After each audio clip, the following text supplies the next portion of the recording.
tamin'ny taona fahafito nanjakany Artaxerxes no nisy Israelita niverina tany Jerosalema. Niaraka tamin'ireo Ezra ka tonga tany Jerosalema tamin'ny volana fahadiminy taona fahafito nanjakany Artaxerxes io. Ny andro voalohan'ny volana voalohany no niaingany Ezra avy tany Babilôna, ary ny andro voalohan'ny volana fahadimy nahatongavany tao Jerosalema noho ny fiarovana mahery nomban'Andriamanitra azy. Ezra manko dia efa nioroko hianatra ny lalànan'ny Tompo sy hanatanteraka azy ary hampianatra ny didy amampitsipika raketiny.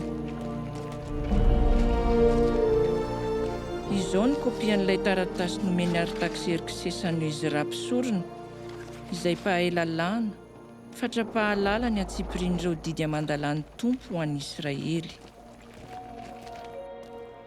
Fa izaho sy izy fito ilay mpanolontsaiko dia maniraka anao an'i Jerosalema sy an'i Joda mba handinika, raha mifanaraka amin'ilay lalàna an'Andriamanitra ao izay hanentananao ny toetran'ny Jiosy. Eny hatramin'ny andron'ireo razanay ka mandrak'androany dia lehibe ny fahotanay vahoakanao. Ny eloka ihany no nanoloranao anay sy ny mpanjakanay ary ny mpisoronay ho eo an-tanan'ireo mpanjakany tany hafa ho vonon-tsabatra, ho babo, ho voarobo, ary angahay tahaka ny mbola miatra aminay izao.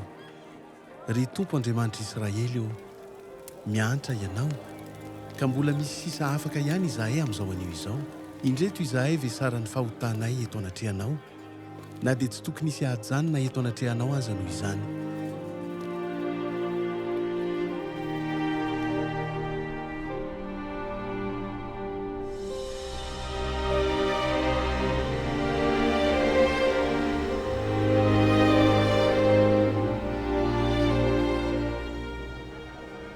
Noho ny tonga ny volana fahafito, ireo vahoaka Israelita rehetra dia nivory toy ny olona iray ihany. Teo amin'ny kianjan'ny laon'ny vavahadin'ny rano no nivoriany tamin'ny andro voalohan'io volana io. Nasain'ny vahoaka nalain'i Ezra mpahay lalàna ny bokin'ny lalàn'i Mosesy izay nandidin'ny Tompo an'ireo Israelita. Dia nentin'i Ezra mpisorona izany ho eo anatrehan'ny fiangonana izay nahitana ny lehilahy sy ny vehivavy ary ny zaza rehetra efa mahaina. Dia nanokatra ny boky teo imason'ny vahoaka rehetra Ezra satria ambony toerana noho ny daholo be, ka rehefa nosokafany izany dia nitsangana koa ny vahoaka rehetra. Tamin'ny fiandohana, fon'ny Andriamanitra nahary ny lanitra sy ny tany, dia tsy nisy endriny sady foana ny tany, fa ny aizana no nandrakotra ny lalina. Ary ny fanahin'Andriamanitra no nanomba tambony rano. Ary Andriamanitra ny teny hoe misy mazava, dia nisy mazava. Ary Andriamanitra ny teny hoe aoka isika na olombelona mitovy endrika amintsika sy manahaka antsika. Ary aoka hanjakany ny trondro any an-dranomasina sy ny voromanidina eny an-danitra, ny biby fiompy sy bibidia rehetra eto an-tany, ary koa ny biby madinika rehetra mandady amin'ny tany. Dia tsy mbola nisy kirihitra ny tany, ary tsy nisy ahitra ny tsimoka akory, satria tsy mbola nampilatsaka orana tamin'ny tany ny Tompo Andriamanitra, ary tsy mbola nisy olombelona hiasa ny tany. Ary vovoka avy amin'ny tany no nalain'ny Tompo Andriamanitra, ka nanamboara ny olombelona anankiray, nitsofa ny fofinaina mahavelona tao ambavorony, dia tonga manana aina raha olombelona.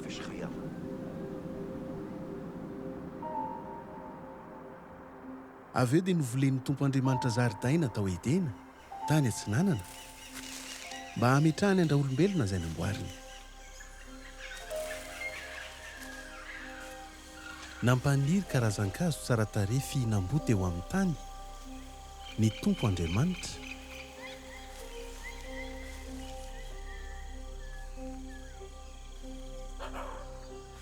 Ka nataony teo afovoan'ny zaridaina ny hazonaina sy ny hazo fahalalana ny tsara sy ny ratsy. Ary izy nandidy andra olombelona hoe azonao hinanana avokoa ny voa avy amin'ny hazo rehetra ao amin'ny zaridaina, afa-tsy ny avy amin'ny hazo fahalalana ny tsara sy ny ratsy,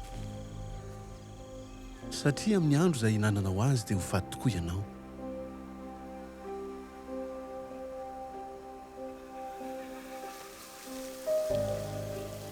Dia hoy ny Tompo Andriamanitra hoe tsy tsara raha irerira olombelona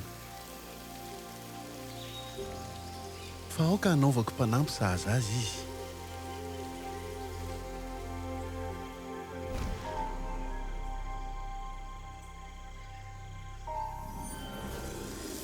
Ary ny bibilava no fetsy indrindra tamin'ny bibidia rehetra nataon'ny Tompo Andriamanitra. Hoy izy tamin'ndra vehivavy, marina ve fa noraran'Andriamanitra tsy hihinana ny voan'ny hazo rehetra ao an-jaridaina ianareo? Hoy kosa ny bibilava taminy, tsy ho fatotsy akory ianareo. Saingy fantatr'Andriamanitra fa amin'ny andro hinananareo azy dia hahiratra ny masonareo, ary ho tonga tahaka an'Andriamanitra ianareo ka hahalala ny tsara sy ny ratsy. Ary hitandra vehivavy fa mahate hihinana ny voan'ilay hazo sady mahasarika ny maso, no mampitsiriritra hazoana fahiratan-tsaina, dia nitoazany ny voany.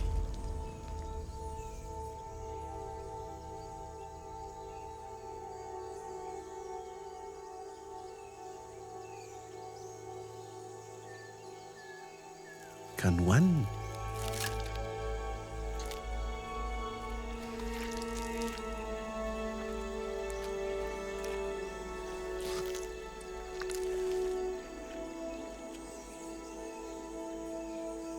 Ary nomeny koa ny vadiny izay niaraka taminy,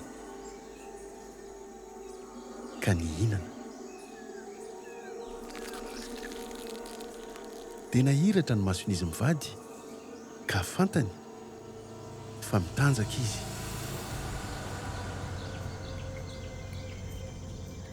Ary nanjaitra ravinavy izy roa, ka nataony sikina ho azy. Ary hoy ny Tompo Andriamanitra tamin'ndra vehivavy, nahoana ianao no nanao izany? Fa namaly kosa raha vehivavy hoe, voafitaky ny bibilava aho, ka nihinana. Dia hoy ny Tompo Andriamanitra hoe, indro ny olombelona fa efa tonga tahaka ny iray amintsika momba ny fahalalana ny tsara sy ny ratsy. Koa ankehitriny, aoka izy tsy haninjitra ny tanany haka ny voan'ny hazonaina, ka hihinana amin'izany dia ho velona mandrakizay. Noho izany, dia norohan'ny Tompo Andriamanitra hiala tao an-jaridaina ny Edena ny olombelona, mba handeha hiasa ny tany izay nanalana azy. Ary hitan'ny Tompo fa nitombo haratsiana ny olombelona teto an-tany, ka ny faniriana rehetra tao am-pony dia nirona ho amin'ny ratsy ihany mandavanandro. Koa nanenina izy ary nalahelo ny fony tamin'ny nanaovany ny olombelona teto ambonin'ny tany.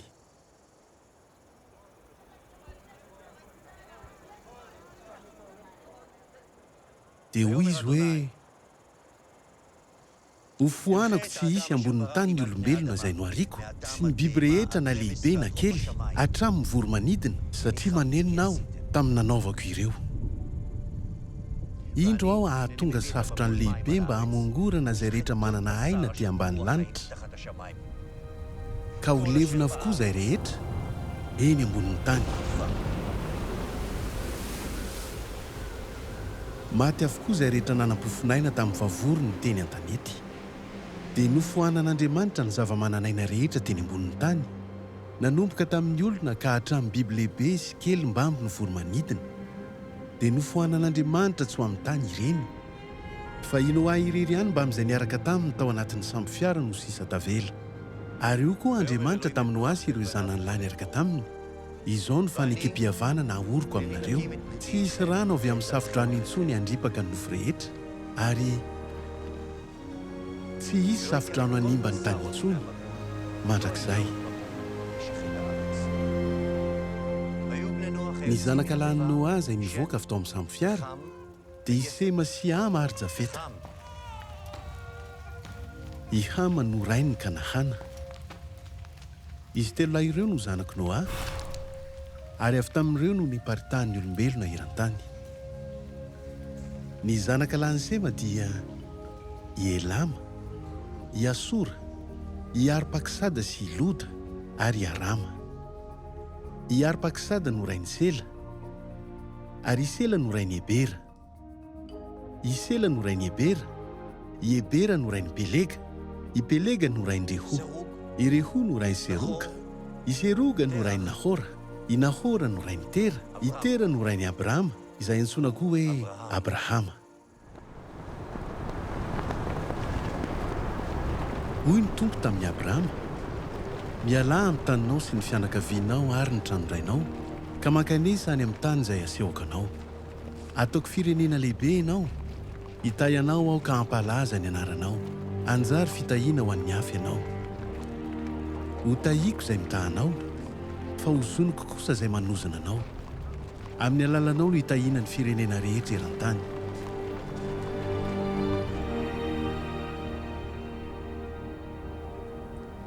Dia nandeha araka izay nolazain'ny tompo taminy Abrahama ary niaraka taminy koa i Lota.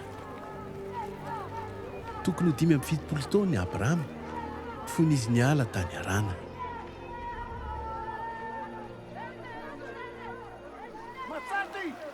Nalain'i Abrahama i Sarai vadiny sy i Lota zanatra lahiny ary nentiny ny harena rehetra voangony mba amin'ireo mpanompo rehetra no vidiny tao Harana. Dia niainga izy ka nakany amin'ny tany Kanahana. Dia tonga tany Kanahana ry Abrahama mianakavy.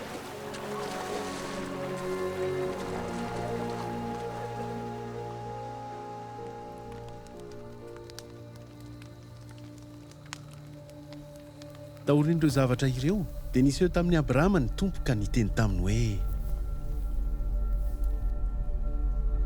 aza matahotra ianao ry Abrahama, fa izao no mpiaro anao ary ny valisoanao dia ho lehibe tokoa.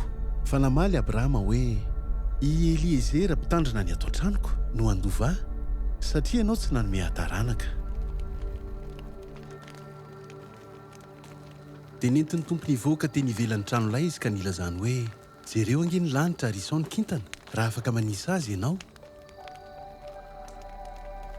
Dia mbola nampiny hoe ho toy izany ny taranakao. Ary Abrahama nino ny tompo dia nanaiky ny tompo azy ho marina izany.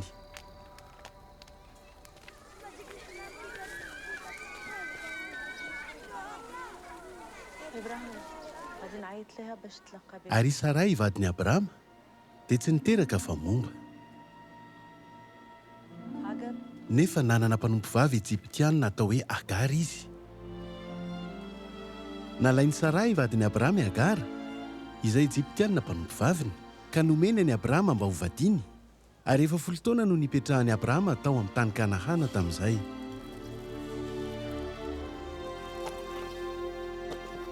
Dia niray tamin'ny Agara i Abrahama ka nitoy zaza ravehivavy. Rehefa nahita ny tenany bevoky Agara dia nanao tsinotsinona ny tompo vaviny.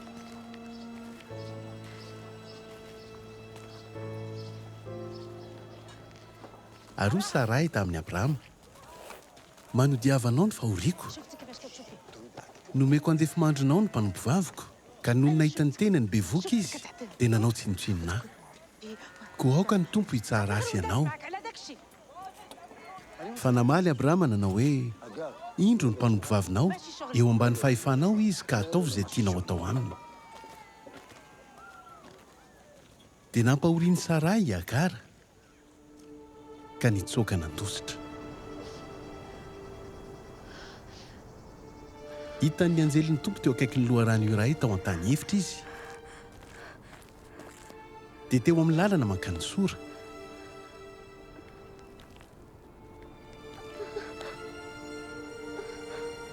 Fa hoy ilay anjelin'ny tompo taminy: miverena any amin'ny tompo vavinao ka manekeny fahefany. Omeny tompo taranaka, marobe tsy tambo isaina ianao.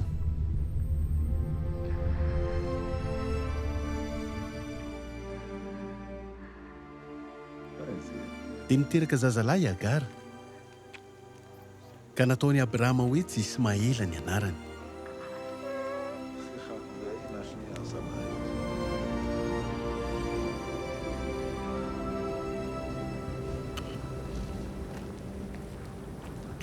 Rehefa feno 770 taona i Abrahama dia nisehon'ny tompo ka nitenenany hoe: izao no Andriamanitra tsy toa, aoka andeha eo anatrehako ianao sady tsy hanantsiny. Tsy atao hoe Abrahama intsony ny anaranao, fa anjary Abrahama, satria ataoko razambe ny firenena maro ianao. Ajoroko ny fanaikam-pihavanako aminao mba amin'ny taranakao mandimby anao. Ho fanaikam-pihavanana maharitra mandrakizay izany, ka dia ho Andriamanitra ao sy ny taranakao mandimby anao aho.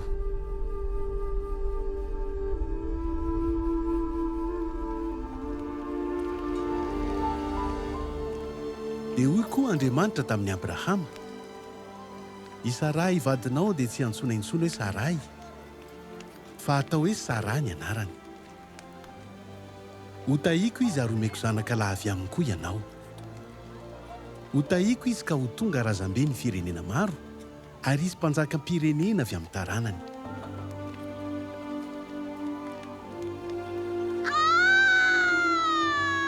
Dia nitoeja azy i Sara na dia efa antitra azy Abrahama, ary niteraka zazalahy izy tamin'ny fotoana izay efa nambaran'Andriamanitra taminy.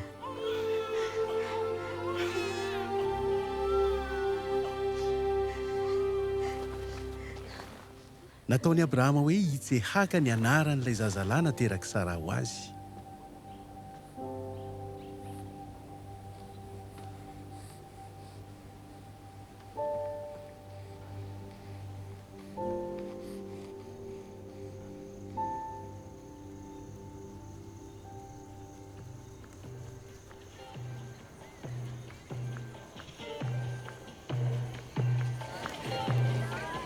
Rehefa lehibe ny zaza dia nosarainono. Koa nanao fanasana lehibe Abrahama noho izany.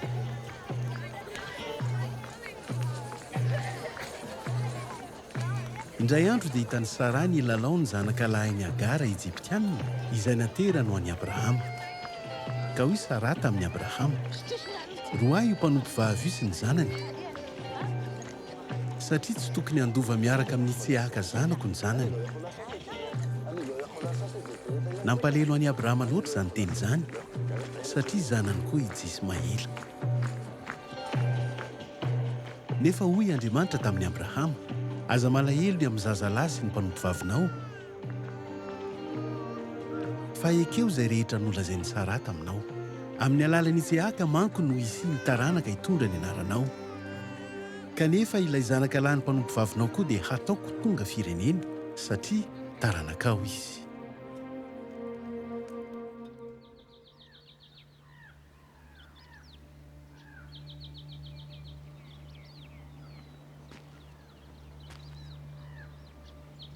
Dia nifoha vao maraina be i Abrahama ka naka mofo sy siany hoditra feno rano, dia nomeny any Agara izany,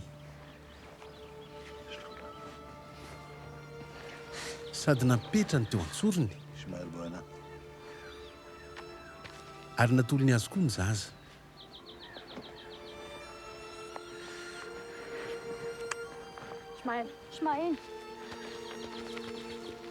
Dia nalefa ny Abrahama izy mianaka, ka nandeha nirenireny tao an-tany efitra Beerseba.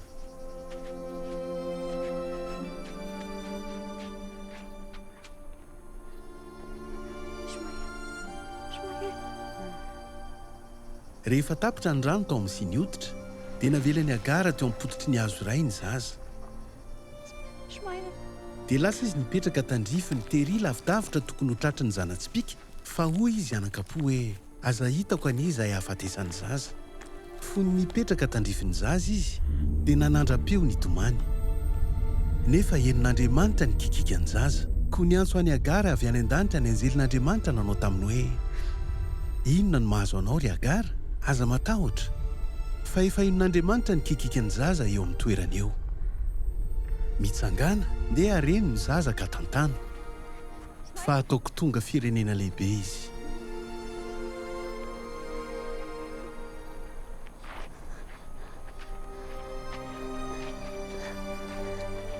Dia nataon'Andriamanitra nahiratra ny mason'ny Agara, ka nahatazana lavaka fanjakana.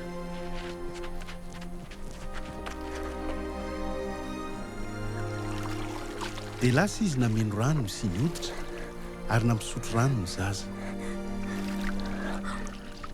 Ary nomban'Andriamanitra ny zaza ka nialehibe,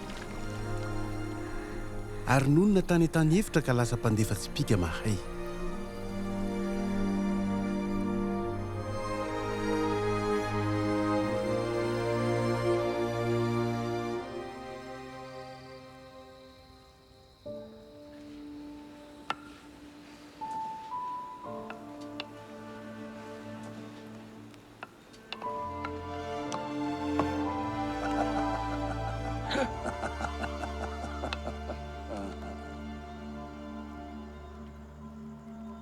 taorian'izany toejavatra izany dia nizatoetra ny abrahama andriamanitra ka ny antso azy hoe ry abrahama dia namaly abrahama hoe inty aho dia hoy andriamanitra hoe eto Itsiaka zanakao ilay tokana izay tianao dia mandehana any amin'ny tany Moria.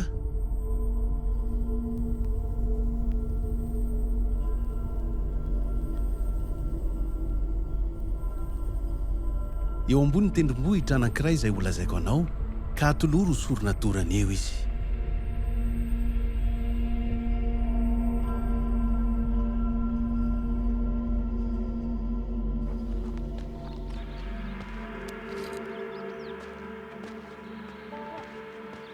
Dia nifoha vao maraina be i Abrahama noho ny ampitso.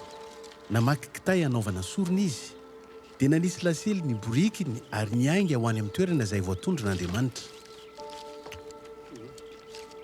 Nentiny niaraka taminy koa ny zatoviny roalahy sy Itsiaka zanany lahy.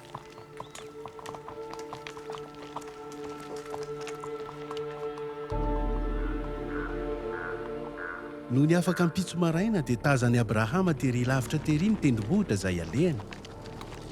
Koa hoy izy tamin'ireo zatoviny roalahy, mijanona eto ianareo miaraka amin'ny boriky, fa izaho sy ny zazalahy handeha hatreny an-tendrombohitra mba hivavaka amin'Andriamanitra dia hiverina ty aminareo indray. Dia nalainy Abrahama ny kitay anaovana sorona ka natataony any Itsiaka zanany, fa izy kosa nitondra ny vainafo sy ny antsy.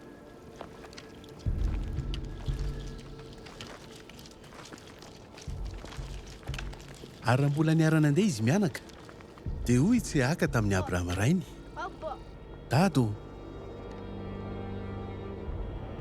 ka novaliany hoe mihaino anao anaka. Ary hoy Itsiaka hoe indreo ny vainafo sy ny kitay, fa aiza kosa ny zanak'ondry atao sorona dorana manontolo. Fa namaly azy Abrahama hoe Andriamanitra no ahita izay zanak'ondry atao sorona dorana manontolo anaka. Dia niarana noho ny diany izy mianaka.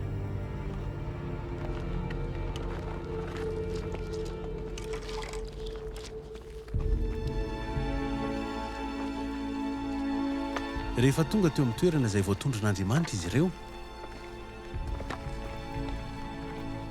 dia nanorina alitara teo i Abrahama sady nandahatra ny kitay.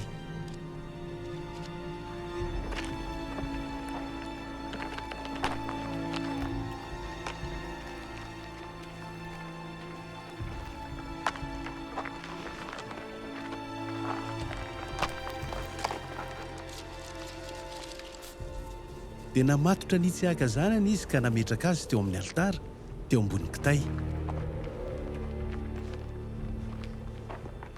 Ary nanintsy tanana handray ny antsy Abrahama mba hamonoana ny zanany.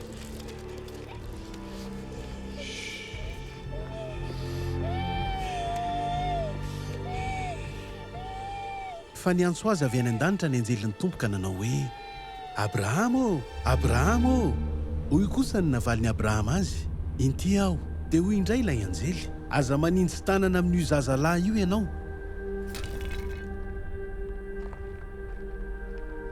Ary aza manao aminy na inona akory. Satria fantatro ankehitriny fa manaja ahy ianao, ka na dia ny zanaka lahy tokanao aza, dia tsy narovanao tamiko.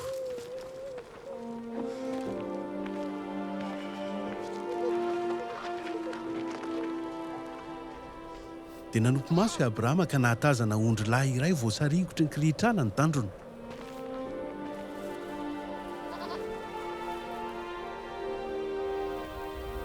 Dia lasa i Abrahama nahaka ilay ondry lahy ka nanolotra azy ho sorona dorana manontolo ho solo ny zanany lahy. Ary ny anjelin'ny Tompo niantso an'i Abrahama fanindroany avy tany an-danitra ka nanao taminy hoe izao no lazain'ny Tompo noho ianao nanao izany zavatra izany, ka tsy niaro ny zanakao lahy tokanao tamiko, dia ny tenako no ihanianako. Fahitahanao tokoa aho ka hamaro dia hamaro ny taranakao tahaka ny kitana eny an-danitra na ny fasika eny amoron-dranomasina. Ary ny taranakao dia haka ny tanànan'ireo fahavalony.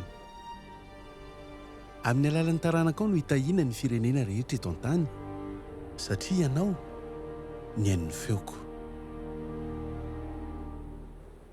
Nomeny Abrahama ny Itsiaka avokoa izay rehetra nananany.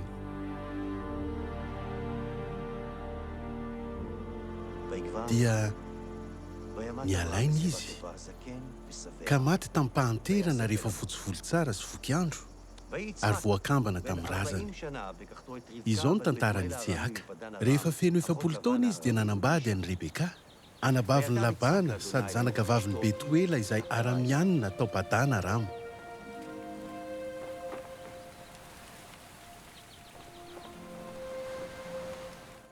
Nitaraina tamin'ny tompo ho an'ny vadiny Iseaka satria tsy niteraka izy.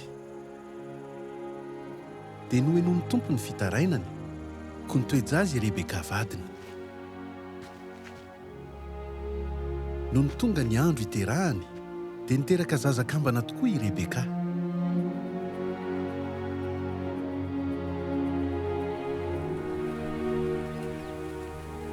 Nitombo ireo zaza ka i Esau dia tonga mpihaza mahay sady mpianefitra, fa i Jakoba kosa dia lehilahy bonaika mpipetraka anday.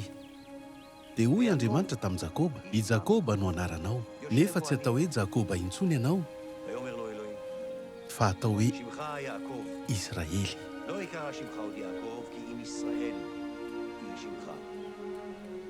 Dia nataon'Andriamanitra hoe Israely ny anarany. Sady ho koa izy taminy, izao no Andriamanitra tsy toa, mihamaro sy mitombo, ka izy firenena sy vondrom-pirenena hipotra avy aminao, ary mpanjaka maro avy amin'ny taranakao.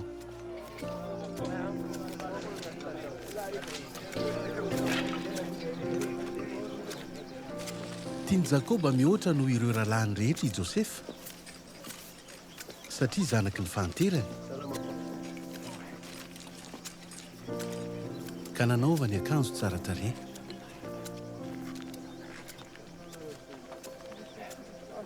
Hitandreo rahalahiny fa tia indray ny mihoatra noho izy rehetra i Josefa, ka nankahalaina sady tsy hainy nitenenana tamin'ny mpihavanana intsony.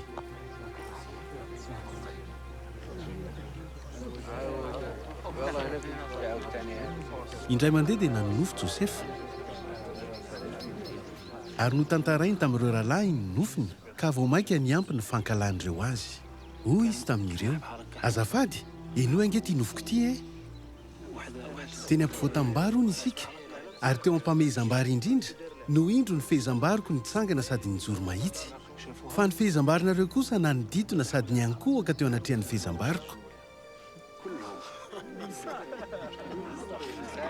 Ka hoy ireo rahalahiny taminy, dia anjaka aminay sy fianay tokoa ve ianao? Vao mainka niampy izay tsy izy ny fankalany azy no ireo nofiny sy ny fitantarany azy. Ary mbola nanonofy afy i Josefa, dia notantarainy tamin'ny rahalahiny hoe, nanonofy indray aho. Ka indro hono, ny masoandro sy ny volana ary ny kintana 112 tonga niankohaka teo anatrehako. Dia nialona an'i Josefa ireo rahalahiny, fa ny rainy kosa nandinika izany nofy izany. Nandeha ny andro ondry amanosindray ny tany akaiky ny Sekema ireo rahalahiny Josefa. Ka hoy Jakoba tamin'i Josefa, moa tsy miandry ondry any akaiky ny Sekema ve ireo rahalahinao? Ko andeha ary ianao hirahako any aminy. Dia hoy ny navaliny azy, inty aho. Fa hoy indray Jakoba hoe, mandeha any ianao ka jereo na tsara ihany izy ireo sy ny andehan'ondry amanosina tsia. Avy eo dia miverena ilaza amiko ny vaovao. Avy teo amin'ny lohasahan'ny Hebrony i Josefa no nirahandrainy. Dia nanaradia ireo rahalahiny Josefa ka nahita azy tao Dotana. Mbola lavitra i Josefa dia tazan'ireo rahalahiny. Ka raha tsy mbola tonga teny aminy akory izy, dia niray tetika moa no hahafaty azy ny rahalahy ka nifampiresaka hoe, ity tamin'ilay mpanonofy, andeha ho vonoantsika ho faty izy. Dia atsipitsika ao anatin'ny anankiray mireto lavaka fatsakany ireto, ka ho lazaintsika hoe lanin'ny biby masika. Amin'izay dia ho hitantsika raha ho tanteraka ny nofiny. Raha vao tonga teo amin'ny rahalahy i Josefa, dia niendahan'ireo ny fitafiany, izany hoe ilay akanjo tsara tarehy teny aminy. Ary nobatainy izy ka natsipy ny tao an-davaka, dia lavaka iray tsy nisy rano.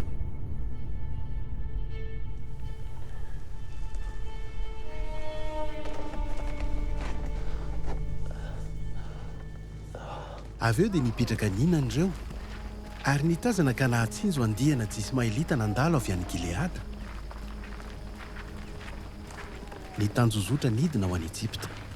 Ireo ramevany dia mitondra didikazo manitra toy ny ekota sy balsama ary ladana.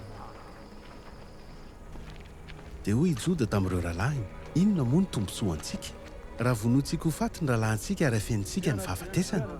Andeha amiditsika amin'ireto tsy Ismaelita ireto izy fa tsy hikasitanana azy isika, satria rahalahintsika izy ary fianakaviantsika ihany. Dia nanaiky ireo rahalahy. Raha nandalo ireo lehilahy Midianita mpivarotra, dia nakary ny avy tao andavaka i Josefa. Ary namidy ny sekela volafotsy 20 tamin'ny Ismaelita, izay nitondra azy nakany Ejipta.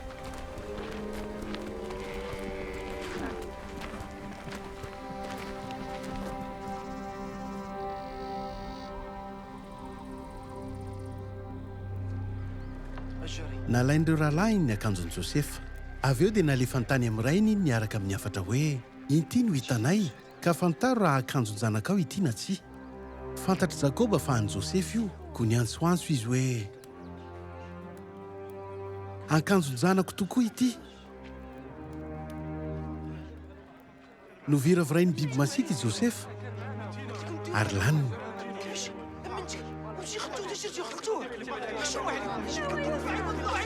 Tonga nampiona azy avokoa na ireo zanany lahy na ireo zanany vavy, kanefa tsy nety nionina izy, fa nanao hoe, mbola isaonao no hidina iaona amin'ny zanako any amin'ny toerany maty. Ko mbola nitomany an-janany ihany izy. Tafidina tany Ejipta i Josefa, satria ireo Ismaelita no nitondra azy tany. Lehilahy Ejiptiana natao hoe Potifara, tandapany Farao sady lehibe ny mpiambina, no nividy azy tamin'ny Ismaelita. Ary hitan'ity tompo ny fanomban'ny tompo i Josefa ka nampahomby azy ny avokoa izay rehetra nataony. Ary nahafalifatratra ny tompo ny Josefa ka nataony mpiasa manokana.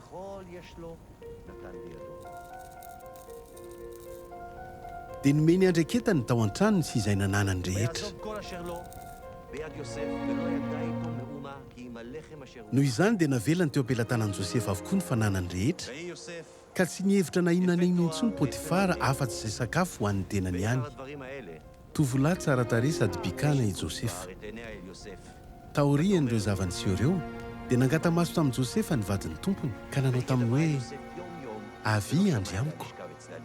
Isan'andro dia mbola nanangoly an'i Josefa ihany ilay vehivavy, fa tsy nanaiky handry na iray aminy izy. Indray andro, dia niditra tao an-trano Josefa mba hanao ny raharahany, ary tsy nisy mpanompo tao an-trano. Dia nosambory ny vadin'ny Potifara tamin'ny lambany izy ka nataony hoe, avy andry amiko. Fa navelan'i Josefa teny an-tany ravehivavy ny lambany dia nanjosotra nivoaka ny trano izy. Dia niantso vonjy tamin'ireo mpanompony izy ka nanao hoe, jereo fa nentina taty amintsika iny lehilahy Hebreo iny mba hanadala antsika. Nanatona asaka ahandry tamiko izy, kanjo ny antsoantso mafy aho. Tezitra mafy ilay tompony Josefa rehefa nandre ny fitantaran'ny vadiny, izay nataony mpanompony taminy.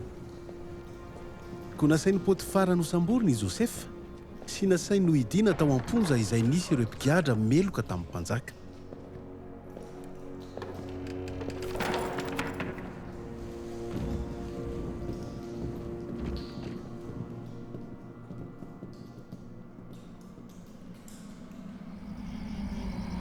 Ary noho ny afaka roa taona teo, dia nanonofo ny Farao.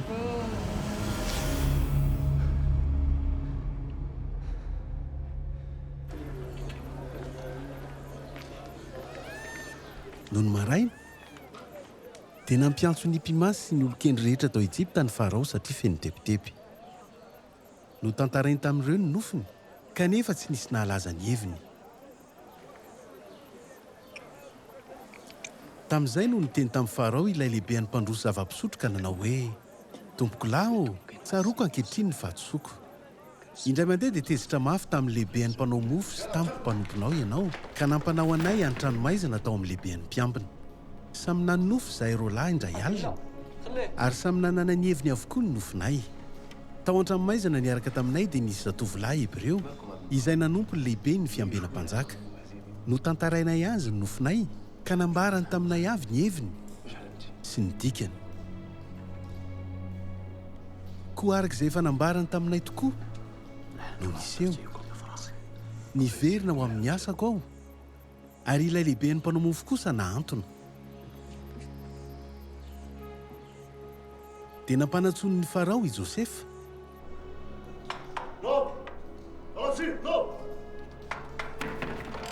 Ka navoakaingana fitaotra ny maizina dia noharatana ny volombavany, nosoloana ny fitafiany ary nentina tany amin'ny farao izy. Dia hoy ny farao tamin'i Josefa, nanonofy aho nefa tsy nisy olona nahalaza ny heviny. Kanefa reko fa ianao hono afaka manazava ny hevitry ny nofo izay lazaina aminao. Koa niteny tamin'i Josefa ny farao nanao hoe, tao amin'ny nofoko dia hitako nijoro teo amoron'ny ely aho, ary indro nisy ombivavy 7 matavy sady tsara tarehy niakatra avy tao amin'ny ony. Ka niraokahitra teny amorony. Avy eo dia nisy ombivavy 7 hafa niakatra taorian'ireo ka mahisy sady ratsy taresy izao zany. Tsy mbola nahita biby ratsy toy izany aho nanerana ny tany Ejipta manontolo. Avy eo dia mbola nanonofindray aho ka hitako fa nisy salom-bary 7 sady vokatra be no tsara tamin'ny tahony iray. Manarak'izany dia nisy saloim-bary 7 hafa koa nipotra taorian'ireo ka malazo sady nanakofa ary main-drivotra avy any antsinanana. Ireto saloim-bary 7 manakofa dia nitelina ireo saloim-bary 7 vokatra be. Efa notantaraiko tamin'ireo mpimasy izany, kanefa tsy nisy afaka nanazava azy tamiko.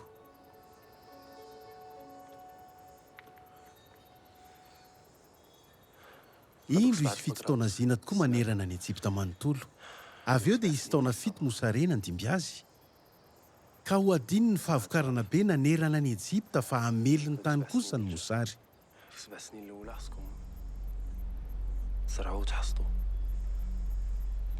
Niverina indro taminao ny nofy satria entitra ny teny avy amin'Andriamanitra ary ho tanterahan'ny faingana izany.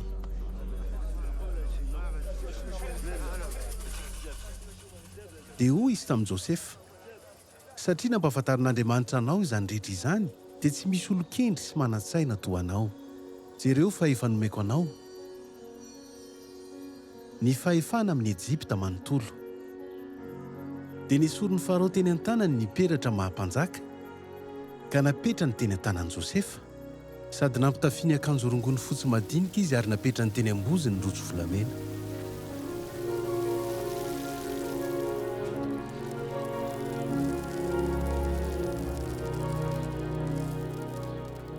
Nandritra ny 7 taona zina dia namokatra be dehibe ny tany ary nahangona vary be dehibe tokoa i Josefa. Be dehibe tahaka ny fasika eny amoron-dranomasina ka tsy hita isa intsony. Ny farana ny 7 taona zina tany Ejipta ary nanomboka kosa ny 7 taona mosarena araka izay efa voalaza ny Josefa.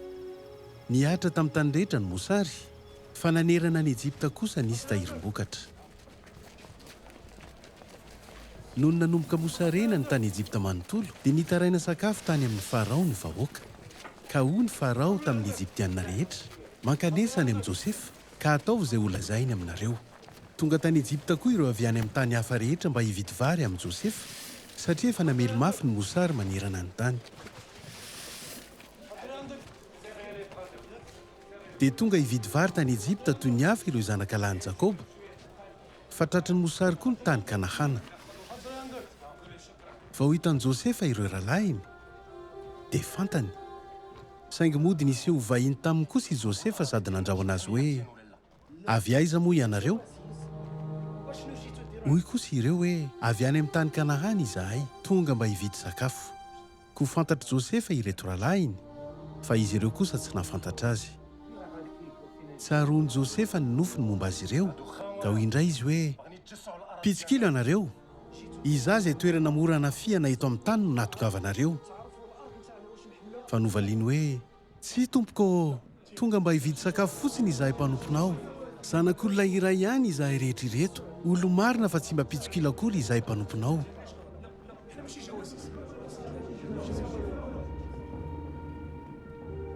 Hoy indray Josefa taminy, izany indrindra no efa nilazako anareo hoe, pitsikilo ianareo, koa izao ny fizantoetra tao aminareo. Velona ny farao, ka mianina aho fa tsy haly eto mihitsy ianareo raha tsy tonga eto izany zandrinareo faralahy izany. raha olo marina tokoa ianareo dia aoka ny anankiray aminareo hijanona ao an-tranomaizana ny hitazonana anareo fa ianareo sisa kosa mandehana mitondra ny varo any amin'ny fianakavianareo mozareny. Avy eo dia ento aty amiko ny zandrinareo faralahy. Amin'izay dia ho voapirofo fa marina ny teninareo ka tsy ho faty ianareo. Dia nanaiky izany izy. Tsy nampozin'ireo hoe fantatry Josefa ny teniny satria mpandika teny no niresahany taminy.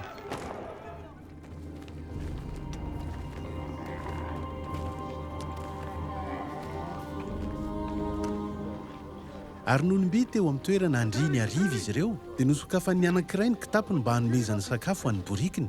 Nefa indro ny vola ny hitany teo ambavany kitapo. Dia niteny tamin'ireo rahalahiny izy hoe naverina ny volako fa eo anaty kitapoko io. Dia nivaraontsana izy ireo sady raiky tahotra ka nifanontany hoe inona izao ataon'Andriamanitra amintsika izao?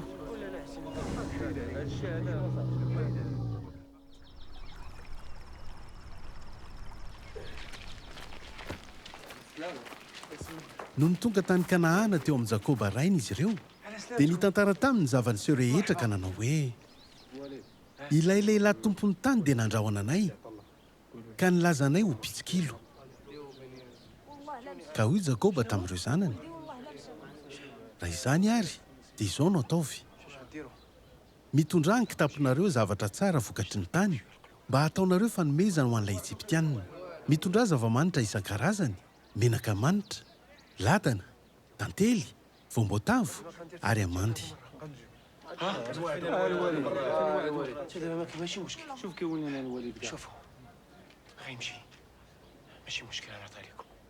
Dia entony rahalahinareo ary miaingaka miverenany amin'izany lehilahy izany. Andriamanitra tsy tohany hahatonga azy hamindra fo aminareo.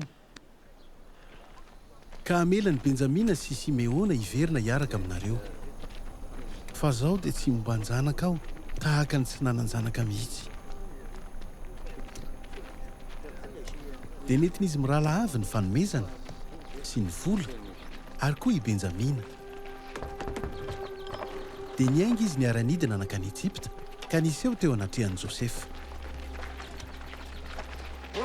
Vao niditra i Josefa dia natolotra eo azy ny fanomezana sady niankohoka tamin'ny tany teo anatrehany izy.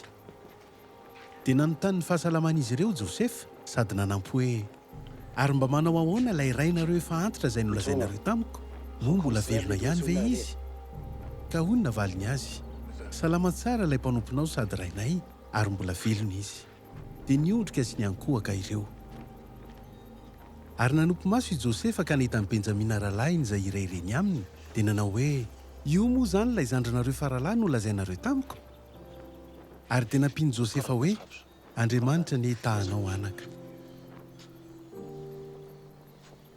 Ka hoy indray i Josefa tamin'ireo rahalahiny, avy manantonay ianareo.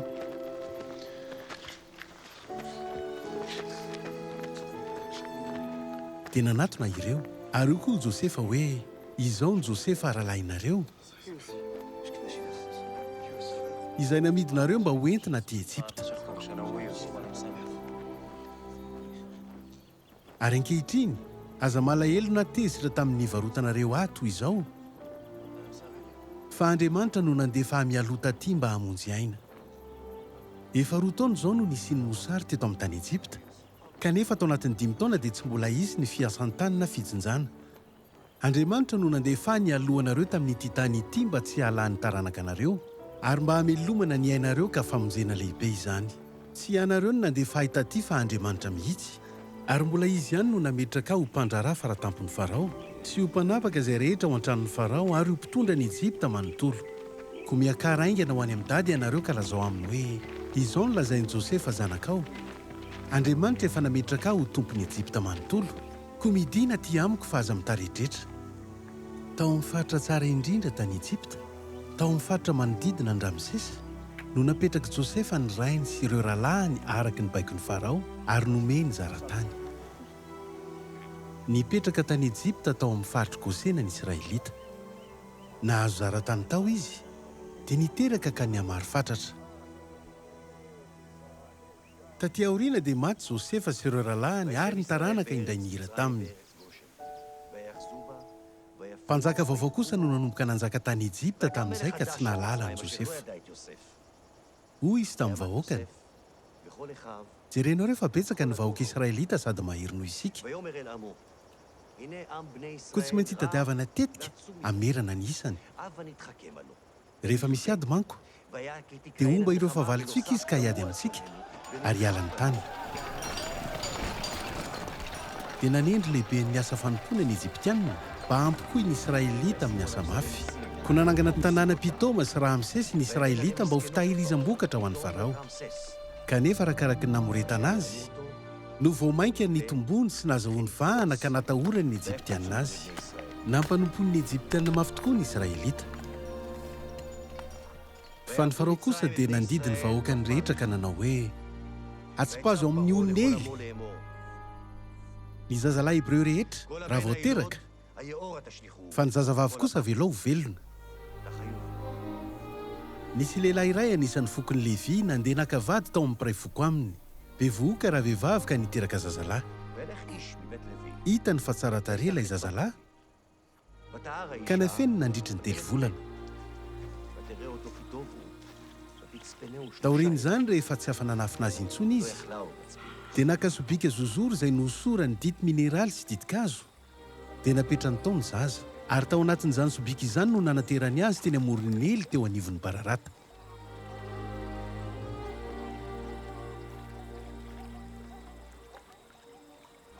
Nijanona lavidavitra ny anabaviny mba hijery izay anjo azy.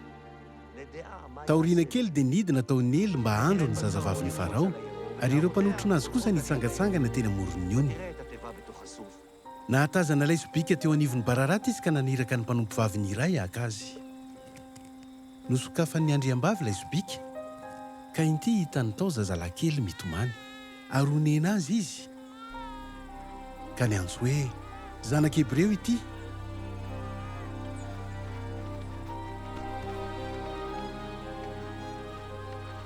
Fa niteny tamin'ny zanaka vavin'ny Farao kosa ilay anabaviny nanao hoe andeha hiantso vehivavy mpitaiza ho anao amin'ny vehivavy Hebreo ve ao mba hitaizany zaza ho anao. Dia novalian'ny andriambavy hoe mandehana ary. Dia nandera zazavavy ka niren'ilay zazalahy ihany no nantsony. Ary hoy ity andriambavy tamin-dra vehivavy, ento ity zaza ity ka teza ho ahy, fa izao no anomeny ka raha manao.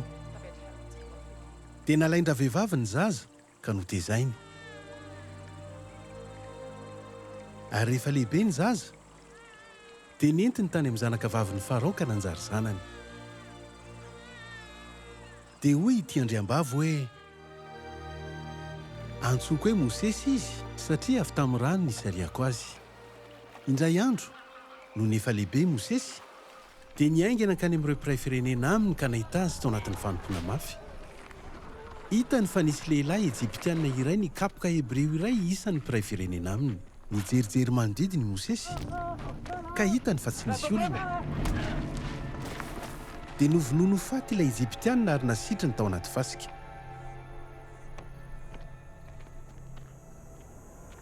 Eny Farao tokoa izany ko notadiavy novonoana ho faty Mosesy. Dia nandositra lavitry ny Farao i Mosesy ka lasa nialokaloka tany amin'ny tany Midianina ary nipetraka teo anilan'ny fanjakana. Taty aoriana ela dia maty ny mpanjakan'i Ejipta. Nitoloky ny Israelita noho ny fanompoana ka niantso vonjy, ary tafakatra hatrany amin'Andriamanitra ny fitarainany noho ny fanompoana. Nandre ny fitarainan'ny Israelita Andriamanitra ka nahatsiaro ny fanekem-pihavanana nataony tamin'ny Abrahama sy Iseaka ary Jakoba. Nijery ny Israelita Andriamanitra ka nahafantatra ny nanjo azy. Ny andro ny ondry ny jetraora fozany mpisorona tao Midiana i Mosesy. Indray andro rehefa avy nitondra ny ondry Manoso tany ankoatra ny tany efitra izy dia tonga tao Horeba tendrombohitr'Andriamanitra.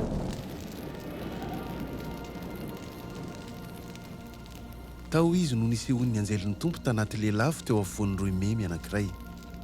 Hita Mosesy fa mirehitra afo ny roimemy kanefa tsy nisy nahalevonana.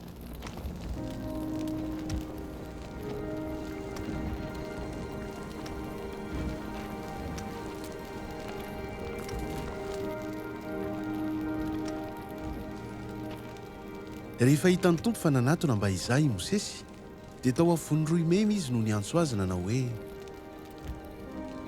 ry Mosesy, ry Mosesy. Ka hoy ny navaliny azy inty aho dia hoy ny tompo hoe aza manatona ny roimemy esory ny kapa amin'ny tongotra aho fa tany masina ny toerana ijoroanao.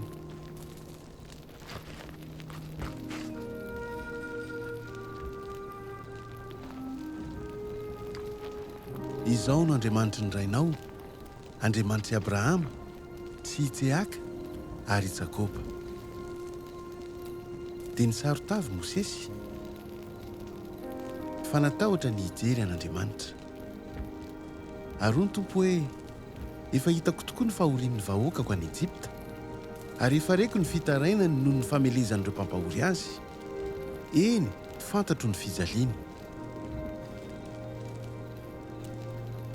Koa izao ankehitriny izao dia irahako any amin'ny Farao ianao. Mandehana voay hiala avy any Ejipta ny Israelita vahoakako.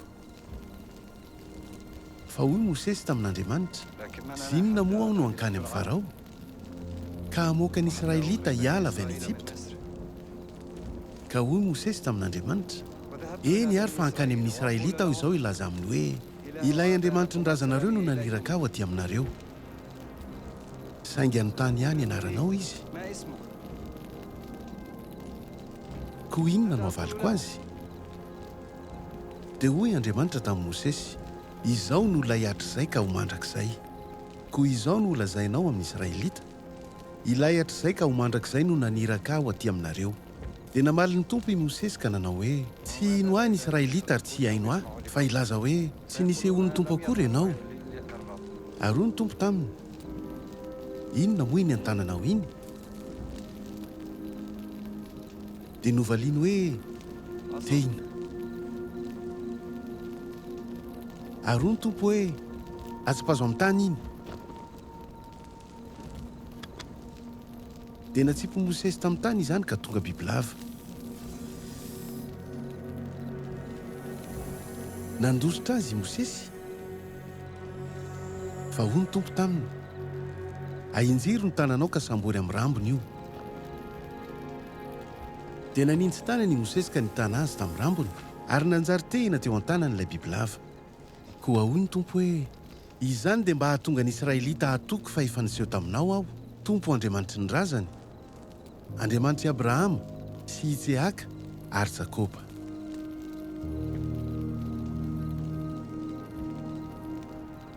Ary hoy Mosesy tamin'ny tompo, indrisy ry tompo, fa tsy mba olona mahay mandahateny aho na taloha na hatramin'izao nitenenanao tamiko izao, fa votsavava sady bada miambakavaka.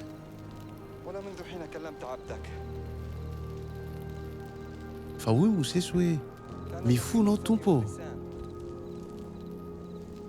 mba olo-kafa re irahina. Dia tezitra tamin'i Mosesy ny tompo ka nanao hoe manana rahalahy ianao dia Aarona Levita, fantatro fa mahay mandahateny mihitsy izy. Indro efa eny an-dalana izy izao hitsenanao, koa raha vao mahitanao dia ho faly tokoa. Izy no hiteny amin'ny vahoaka hisolo anao, izy no hisolo vavanao, ary ianao kosa samy dia ho tahaka an'Andriamanitra manolo-tsaina.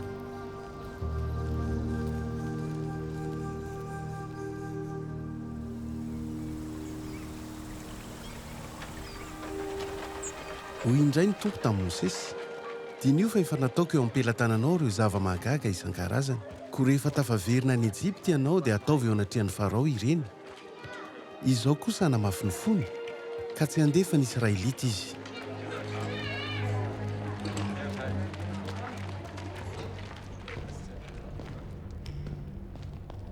Taorian'izany dia nakany amin'ny Farao i Mosesy sy Aarona ka niteny taminy hoe izao no nambaran'ny Tompo Andriamanitra Israely,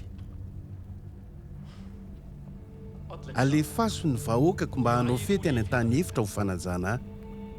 Dia hoy ny Farao, iza moa ny tompo no ekeko ka handefasako ny Israelita handeha? Tsy fantatro izy, koa tsy alefako handeha ianareo. Dia hoy indray Mosesy sy Aarona hoe ilay Andriamanitry ny Hebreo ilay Tompo Andriamanitray no niseho taminay. Koa mba avelao izahay handeha lalana 3 andro any an-tany efitra hanao sorona aminy. Fandrao hamela anay amin'ny arety mifindra na amin'ny ady izy. Fa hoy ny mpanjaka ny Ejipta taminy, ry Mosesy sy Aarona, nahoana ianareo no manaketraka ny vahoaka Israelita amin'ny asany? mandeha any ianareo mankany amin'ny asa fanomponareo.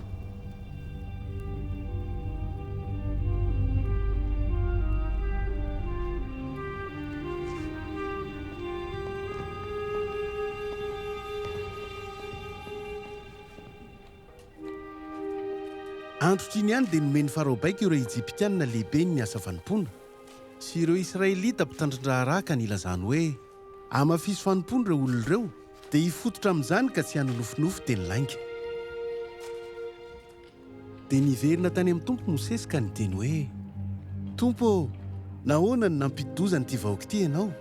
Ahoana ary no nanirahanao ahy aty fa hatramin'ny nankanesako tany amin'ny Farao ny teny tamin'ny anaranao? No nahatonga zao lozo zao tamin'ny Israelita ary ianao dia tsy mamonjy ny vahoakanao akory.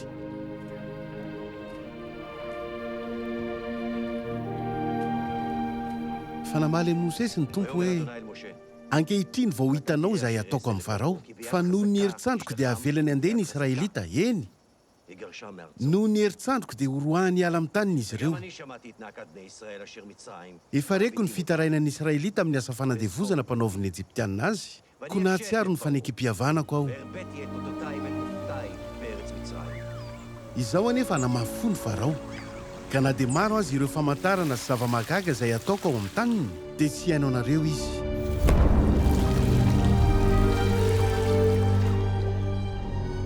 Ko ataoko tsapan'ny Ejiptianina ny heriko, ka famaizana lehibe no amoahako ampilaminana tsara ny Israelita vahoakako hiala amin'ny tany Ejipta. Ho fantatry ny Ejiptianina amin'izay fa izao ny Tompo. Rehefa hanintsy tanana mely azy aho ka hamoaka ny Israelita hiala eo anivony.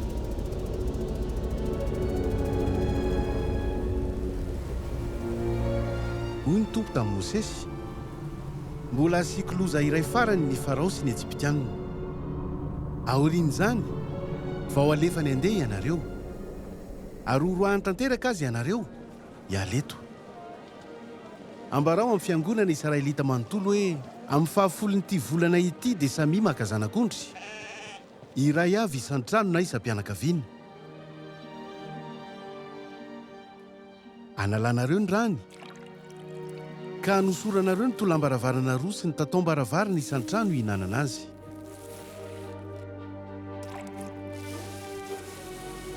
Atsatsio amin'ny afo ny hena, ary hano amin'ny oalin'io miaraka amin'ny mofo tsy misy leviora sy ny anamafaitra.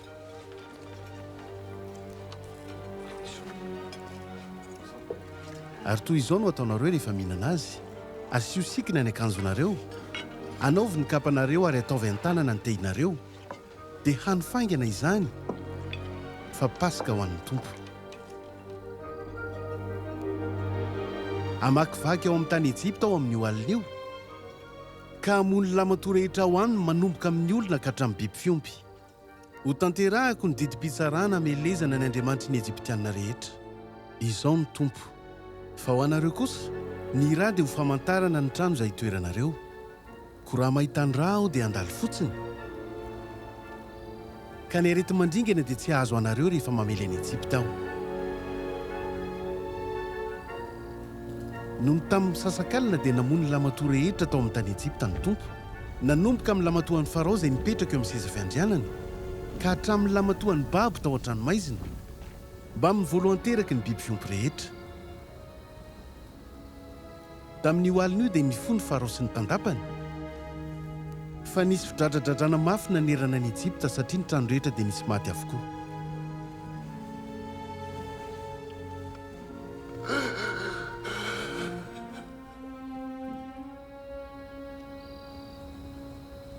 Ko tamin'ny oalin'io ihany dia nampiantso an'i Mosesy sy Aarona ny Farao ka nanao taminy hoe mandehana, miala eto amin'ny taniko ianareo sy ny Israelita. Mandehana manao fanompoam-pivavahana amin'ny Tompo araka izay efa nangatahanareo. Ento avokoa ny biby fiomponareo araka ny teninareo, ka mandehana any.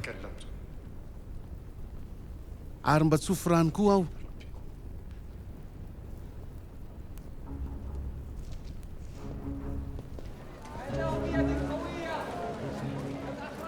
Nandritra ny 700 taona no nivahinian'ny vahoaka Israelita tany Ejipta. Noho ny farana ny 700 taona, dia tamin'io andro indrindra no nivoaka ampilaminana avy tao Ejipta ny vahoakan'ny Tompo. Dia hoy Mosesy tamin'ny vahoaka, tsarovy ity andro anio ity, fa tamin'nympahefana mahery no amoahan'ny tompo anareo hiala tany Ejipta, izay toerana nanandevozana anareo. Ko rehefa mankalaza izany ianareo dia aoka tsy hihinana mofo misy leviora. Rehefa nalefan'ny Farao ny Israelita dia tsy notarian'Andriamanitra lalana ankany amin'ny tanin'ny Filistina na dia akaiky azy io. Nanahy mantsy Andriamanitra fandrao atahotra ny ahita ady ny vahoaka ka hiova hevitra riverina ny Ejipta. Izany no antony nitondrany azy amin'ny lalana mihodidina ny tany hevitra mankany amin'ny ranomasina ny volotara. Voalamina tsara ny Israelita fony niala avy tany Ejipta. Ny aloha azy ireo ny tompoka androraona no nitarihan'ny lalana azy no ny atoandro, ary andriafo no nanazavany azy no ny alina, hany ka afaka nandeha andro manalina ny Israelita.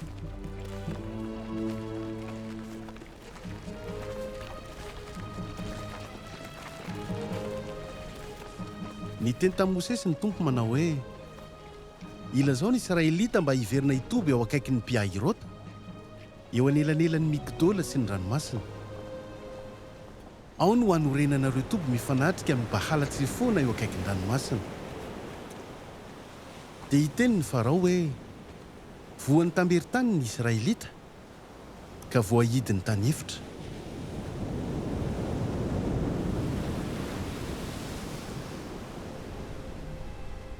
Rehefa nambara tamin'ny mpanjaka ny Ejipta sy ny tandapa ny fahefa-mandositra ny Israelita, dia niova hevitra ny momba azy ireo ny Farao sy ny mpanompony ka niteny hoe inona ity nataontsika?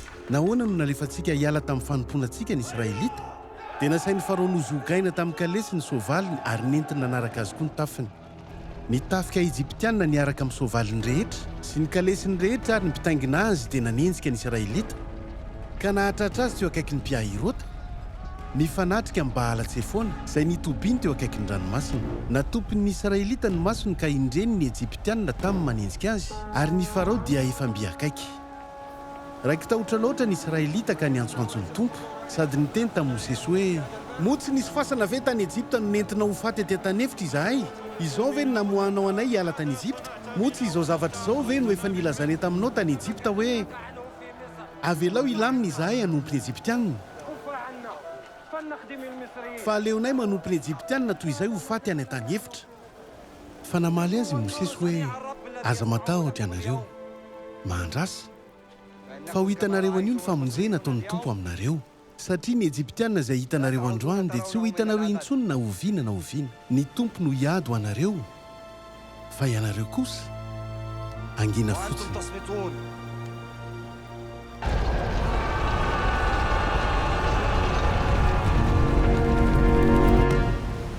Hoy ny tompo tamin'i Mosesy, nahoana no miantso vonjy amiko ianao? Ilazao ny Israelita mba handroso. Ingao ny tehinao ka hinjiry eo ambony ranomasina ny tananao ary sarao ny rano, dia hamaky eo afovoan'ny rano eo amin'ny tany maina ny Israelita. Nahintsitry Mosesy teo ambony ranomasina ny tanany, ary ny tompo nampitsoka rivo mahery avy any antsinanana nandritra ny alina manontolo ka nanosika ny ranomasina hanamaina azy. Nisaraka ny ranomasina ary nita teo ampovoany nandidy tany maina ny Israelita, fa nisavovona tao tamboho teo ankavanany sy ankaviany ny rano.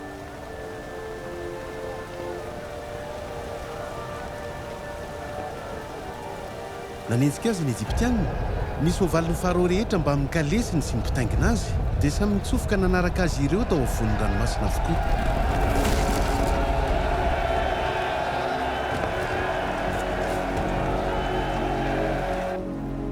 Hoy ny tompo tamin'i Mosesy, ahinjiry eo ambony ranomasina ny tananao, mba hiverenany rano eo amin'ny Ejiptianina sy ny kalesiny ary ny mpitaingy soavaliny.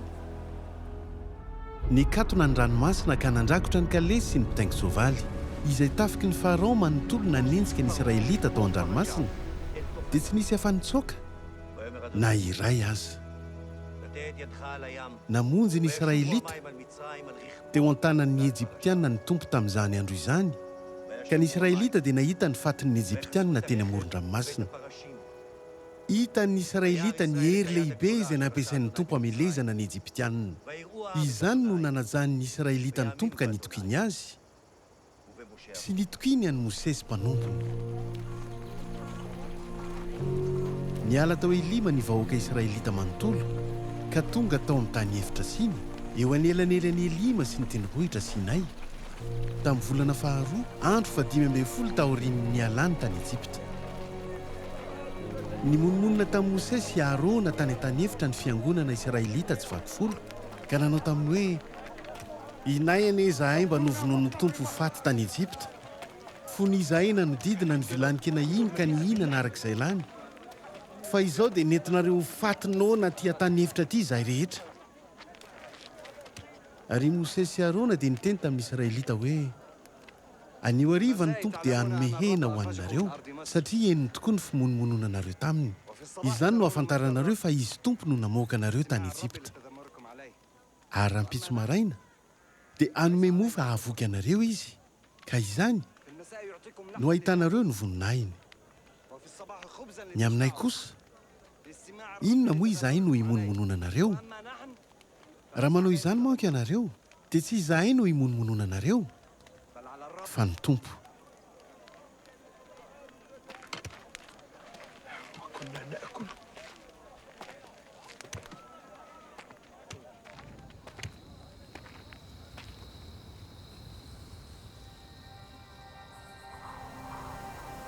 No ny hariva dia tonga tokoa ny mpapelika ka nipetraka teny amin'ny toby.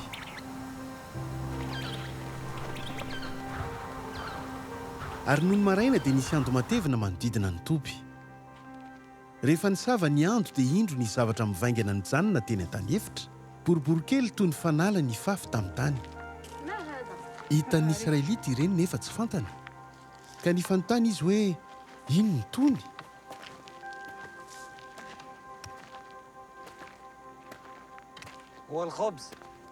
Fa novaliany Mosesy hoe itony no mofo izay nomen'ny tompo ho anareo.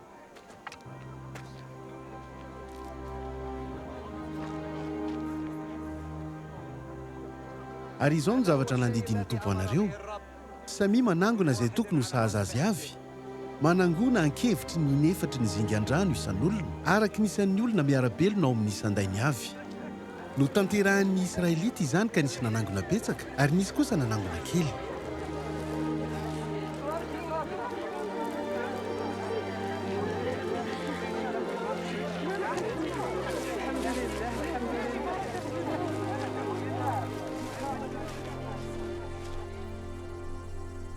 Araka ny baiko ny tompo dia niala tao an-tany hevitra sina ny fiangonana Israelita manontolo mba hanomidihany.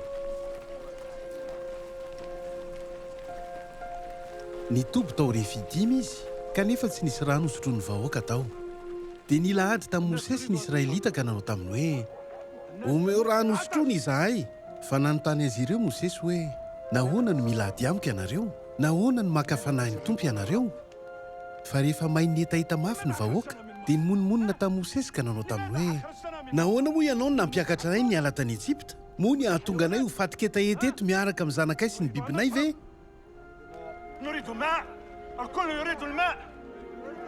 Dia niantso vonjy tamin'ny tompo i Mosesy nanao hoe inona no ataoko amin'ity vahoaka ity? Fa mila hitorabato mihitsy izy. Hoy ny tompo tamin'ny Mosesy hoe mandalova eo anoloan'ny vahoaka. Maka vitsivitsy amin'ny loholon'ny Israely iaraka aminao. Ento eny an-tananao. Ilay tehinao izay nikapohanao ny ranon'ny Nely ka mandehana.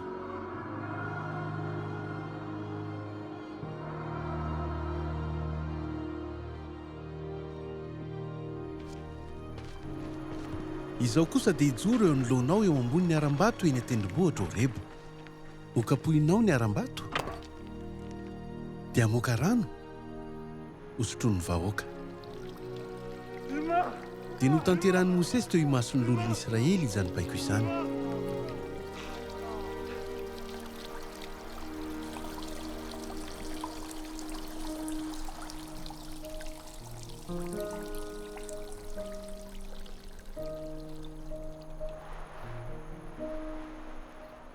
Niala tao Refidima izy ireo ka nitsofoka tao tany efitra Sinay. Dia nitoby tao tany efitra tandrify ny tendrombohitra Sinay. No ny afaka mpitso vao maraina be dia nisy kotro-baratra sy tselatra ary rahona matevina teny an-tendrombohitra. Inzany nisy feonanjomarana neny mafy kotorakofotra ny vahoaka rehetra tao an-toby. nidina anakeo an-tampony tendrombohitra Sinay ny tompo ary niantso amin'ny Mosesy hiakatra teo. Dia niakatra i Mosesy. Dia nanambara ireto teny rehetra ireto tamin'ny Israelita Andriamanitra ka nanao hoe: izao ny tompo Andriamanitra ao izay namoaka anao hiala tany Ejipta, toerana nandevozana anao. Aza manana andriamankafy ianao fa izao ihany. Aza manao saritsampy voasokotra ho anao. Ampisehoinao endri-javatra izay eny amin'ny habakabaka ambony, na izay etỳ amin'ny tany ambany, na izay ao amin'ny rano ambanin'ny tany. Aza manonim-pona ny anarako ianao, fa izao tompo Andriamanitra ao dia mitana omeloka izay manao toy izany.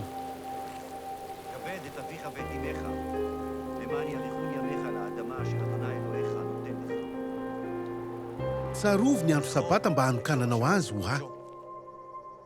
Ajao ny rainao sy ny reninao, mba ho maro andro iainana ianao eo amin'ny tany izay omen'ny tompo Andriamanitra ao anao.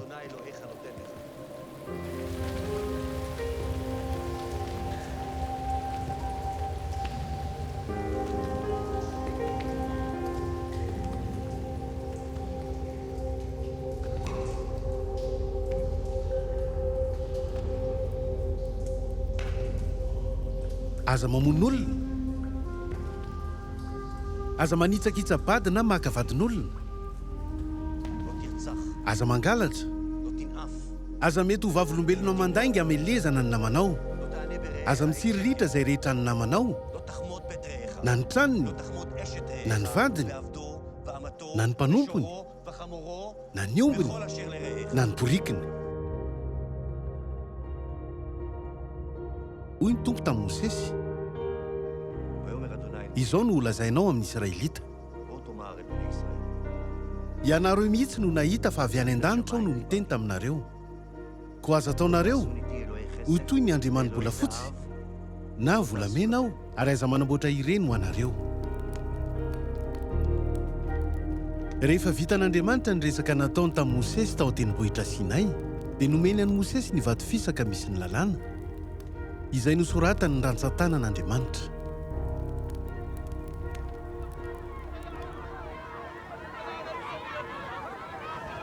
No nitany vahoaka Israelita fatara ny fidinan'ny Mosesy avy any an-tendrombohitra, dia nivory teo amin'ny Aarony izy ka nanao taminy hoe: ndeha hanaovy Andriamanitra iray izahay handeha eo alohanay, satria tsy fantatray izay nanjohan'ny Mosesy. Ilay lehilahy namoaka anay hiala tany Ejipta. Dia nilaza tamin'ny Mosesy ny tompo hoe: andeha midiny izao ianao, fa efa nanao heloka be vava ny vahoaka izay navoaka anao hiala tany Ejipta. Nalaky ny vily hiala tamin'ny lalana izay nasaiko nalehany izy, fa nanamboatra sarivongana omby lahan-kilo azy, sady niankohoka taminy ary nanao sorona ho azy. Nilaza azy izy hoe: ity no Andriamanitsika izay namoaka antsika hiala tany Ejipta. Reny Josoa ny feon'ny vahoaka ny orakoraka, ka hoy izy tamin'ny Mosesy: orakoraky ny ady any an-toby izany. Fa namaly azy Mosesy hoe: tsia, tsy orakoram-pandresena na kikikam-paharesena no reko, fa hirampety.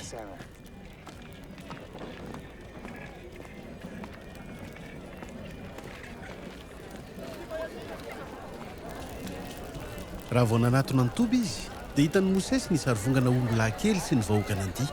Tesitry Mosesy ka natsipy ny vato fisaka teny an-tanany, sady nipotipotehiny teo am-pototry ny tendrombohitra.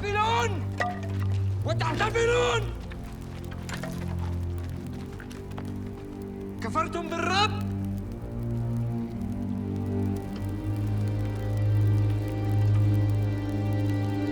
Ary nanontany any Aarony izy hoe: nanao inona anao ity vahoaka ity no dia nentinao amin'izao heloka be vava izao?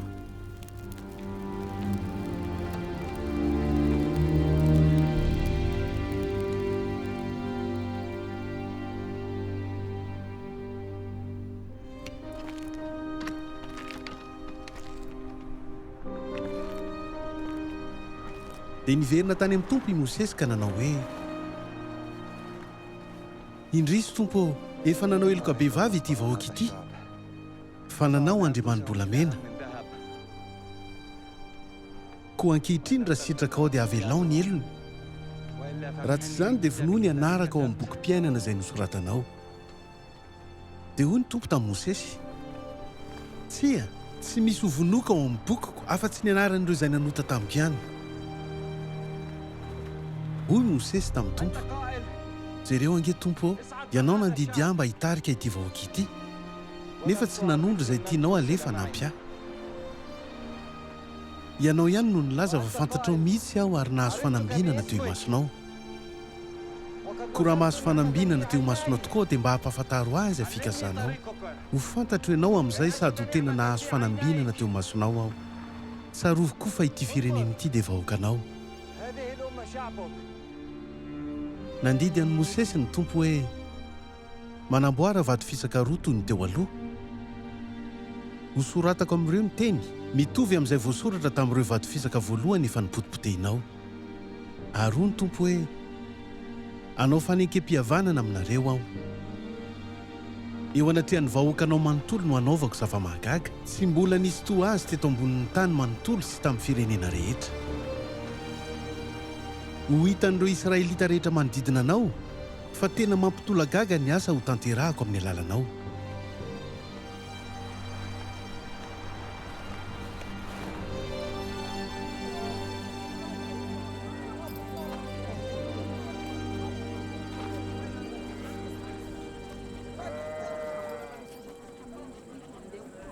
Novorian'i Mosesy ny Israelita rehetra ka nilazany hoe ireto ny zavatra nandidian'ny tompo tanterahinareo.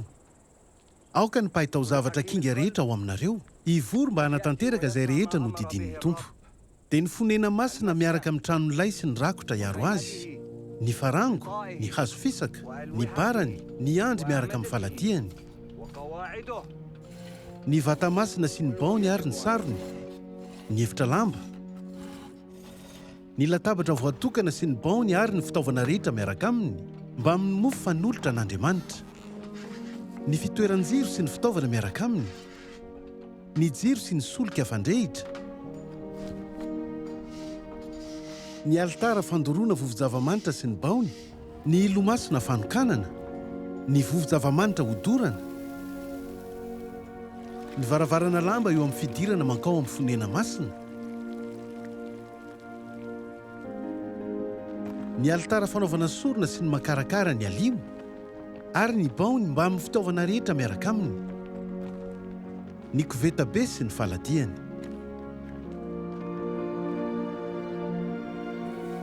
No tanterahan'ny Israelita ny asa rehetra arak'izay efa nandidian'ny tompo an'i Mosesy. Ko rehefa hitan'i Mosesy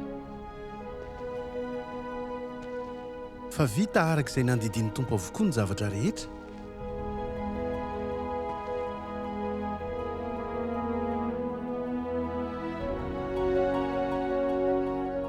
dia nitsodrany ny Israelita izy. Nandrakotra ny tranon'ilay fionana ny rahona ka nanenika ilay fonena masina ny voninahitry ny tompo.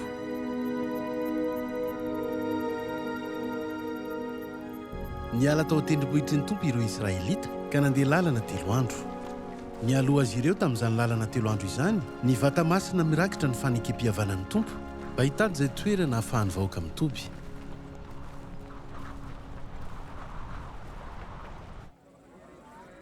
Niteny tamin'i Mosesy ny tompo ka nanao hoe mandefasa lehilahy hisafo ny tany Kanaana izay omeko ny Israelita. Lehilahy iray sampokony avy no alefanareo, ka izy rehetra dia ho tsongaina amin'ireo mpiandraikitra azy.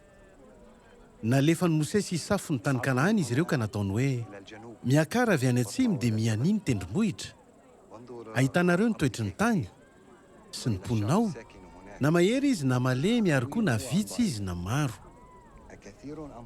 Jereo ny tany, raha lonaka na ngazana, na misy azo maniry na tsy. Ko mandehana ary mahereza dia mitondra amin'ny vokatry ny tany.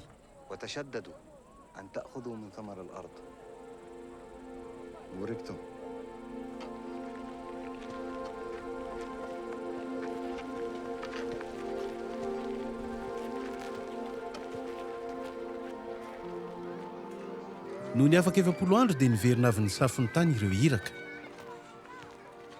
Nankeo a Mosesy sy Arona ary ny fiangonan'ny Israelita rehetra. Tao an-tany hevitrim-parana ny katesy izy ireo, ka nanao tatitra tamin'ny be sy ny maro ary nampiseho azy ny vokatry ny tany. Izao no nitantarain'ireo mpisafo tamin'i Mosesy. Nankany amin'ny tany izay nanirahanao anay izahay, ka hitanay fa tany tondra dronono sy tantely tokoa ilay izy. itony ny vokatra avy tany.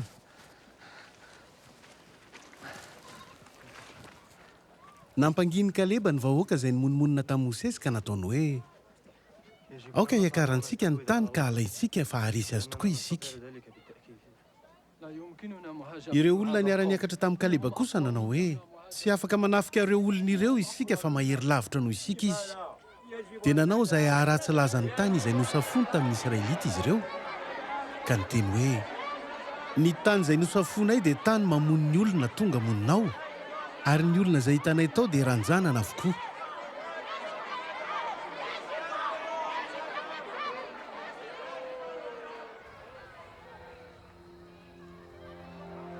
Nandritra ny alina manontolo dia nikikika sy nitomany avokoa ny vahoaka tafangana teo. Ny monomonina tamin'ny Mosesy sy Arona ny Israelita rehetra, ka nanao hoe tsara kokoa antsika ny maty tany Ejipta na koa maty taty an-tany efitra. Fa nahoana isika no nentin'ny tompo lavitsabatra amin'ny tany toy izany? Ho lasa ankobabo avokoa ny vady aman-janantsika. Koa tsy aleontsika ve miverina indray any Ejipta? Dia nifampilaza izy ireo nanao hoe aoka isika nindrim-pitarika dia hiverina any Ejipta. Ny ankohoka tamin'ny tany teo anatrehan'ny fiangonan'ny Israelita rehetra vory teo i Mosesy sy Arona. Nandrahona hitora-bato azo roalahy ny vahoaka iray manontolo.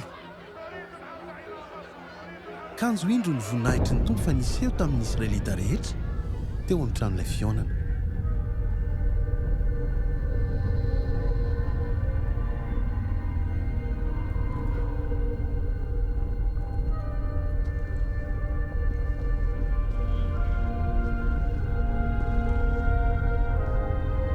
Dia hoy ny tompo tamin'ny Mosesy, mandra-pahoviana no hanamavony ity vahoaka ity aho, ary mandra-pahoviana no andava ny tsy hino aho, na dia teo aza ny famantarana rehetra izay nataoko teo aminy. Amely azy amin'ny pesy tao ka hamongotra azy.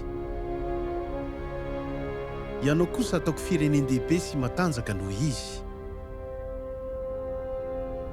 Fa hoy na valin'ny Mosesy ny tompo, fantatry ny Ejiptianina fa ny herinao no namoahanao ity vahoaka ity hiala teo aminy. Ankehitriny raha indray ho fongoranao ny vahoakanao, dia hiteny ireo firenena efa nahafantatra ny lazanao ka hanao hoe tsy afaka nitondra ny vahoakany ho any amin'ny tany izay efa nampanantenany azy ny tompo. Koa izany nandringanany azy tany an-tany efitra.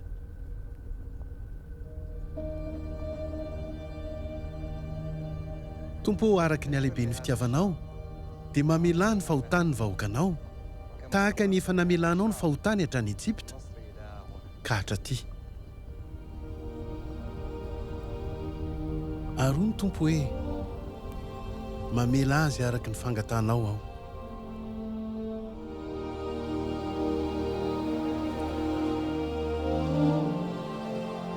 Kanefa velonao ary feno ny voninahitra mahatompo ahy ny tany tontolo.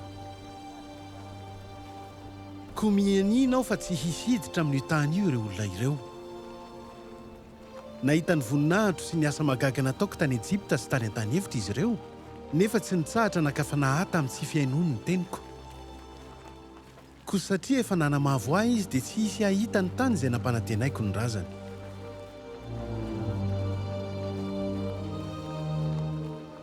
Tezitra aoka izany tamin'ny Israelita ny tompo, ka nampirenireny azy 40 taona tany an-tany efitra, mandra-pahalany tamingana izay rehetra nanao ratsy teo anatrehany.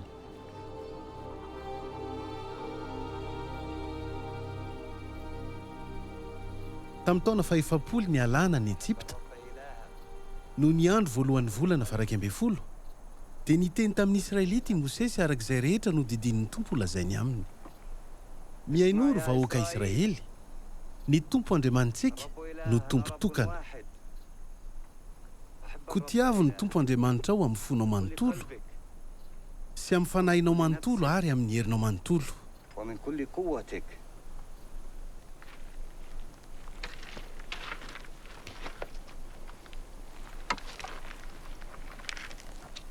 Tsarovy avokoa ny lalana izay nasain'ny tompo Andriamanitra reo alehanareo taty an-tany efitra nandritra izay 40 taona izay, mba hampanetry tenanareo. Nizatoetranareo izy tamin'izany mba hahalalany izay ao am-ponareo, na hitandrana ny didiny anareo na tsy.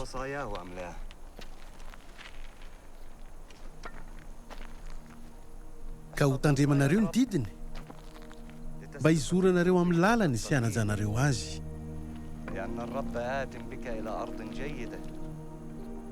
Tany soa no hoe fampidiran'ny tompo Andriamanitrareo anareo, dia tany misy renirano sy loharano ary rano mitoby anaty tany ka miboiboky eny amin'ny lemaka na eny an-tendrombohitra. Mpaminany anankiray tahaka izao, mpaminany hipotra avy amin'ny mpiray firenena aminareo no hatsangan'ny tompo Andriamanitrareo anareo. Izy no henoinareo.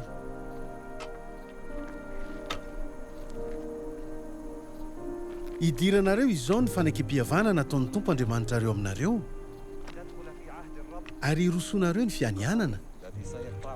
Ankatoavana izany dia asandra no vahoaka ny anareo, ary izy ho Andriamanitrareo araka izay nampanantenainy taminareo sy ny anianany tamin'ny Abrahama sy Iseaka ary Jakoba razambenareo.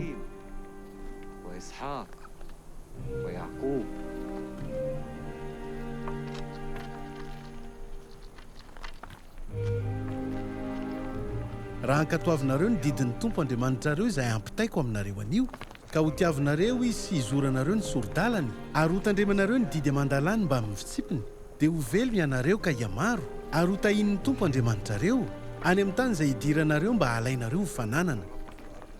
Fa raha mivily kosa ny fonareo ka tsy mankatoy ny tompo ianareo, fa voataona iankohaka eo anatrihan'ny andriamanikafa sy hanompo azy, dia ambarako aminareo diny izao fa ho ringana tokoa ianareo, ary tsy ho maro andro eo amin'ny tany izay hidiranareo mba halainareo ho fananana rehefa tafita ny ony Jordana ianareo.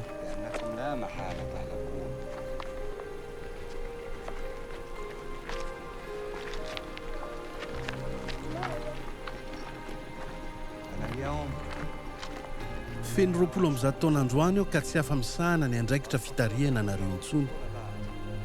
Sady ny tompo efa nilaza tamiko hoe tsy hita io Jordana io ianao.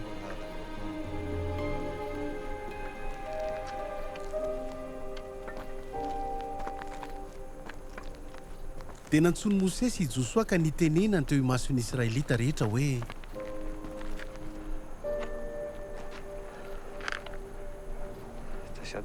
mahereza sy mahatanjara, satria ianao sy ity vahoaka ity dia hiara-miditra ao amin'ny tany izay nianianan'ny tompo fa omena ny razambenareo, ary ianao no hizara izany tany izany no fananany ity vahoaka ity. Ny tompo mihitsy no handeha eo alohanao, izy no hiaraka aminao, ary tsy andahoanao na afo ianao. Koa aza matahotra na mivadi-po ianao.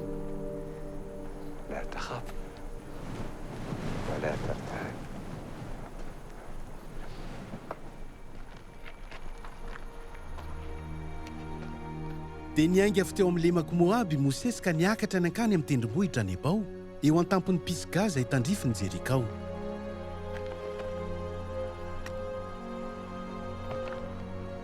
Ary nasehon'ny tompo azy avokoa ilay tany, dia ny faritry Gileada tafapakatra ny Dana. Dia hoy ny tompo tamin'i Mosesy, io tany io no nampanantenaiko mba hampianianana tamin'ny Abrahama sy Iseaka ary Jakoba, fony ireo nilazako hoe omeko ny taranakareo ity tany ity. Nataoko nahita maso azy ianao, nefa tsy ho tafita eny. Teo ny nahafatesan'i Mosesy ilay mpanompon'ny tompo, dia teo amin'ny tany Moaba araka ny tenin'ny tompo. Ary nalevin'Andriamanitra teo Andohasa tao amin'ny tany Moaba tandrifiny Beti-Peora izy, ka tsy misy olona mahalala ny fasany mandraka androany. Teo amin'ny Israely dia tsy mba nisy intsony mpaminany tahaka ny Mosesy izay fantatry ny tompo ny fanatrika. Tsy manan-tsahaly i Mosesy satria izy no nirahin'ny tompo tany Ejipta, hanao famantarana sy zava-magaga isan-karazany teo anatrihan'ny Farao sy ny tandapany ary ny tany ny manontolo. Ary tanana omban-kery no nanaovan'i Mosesy anireny zavatra goavana sy mampatahotra isan-karazany ireny teo imason'ny Israelita rehetra.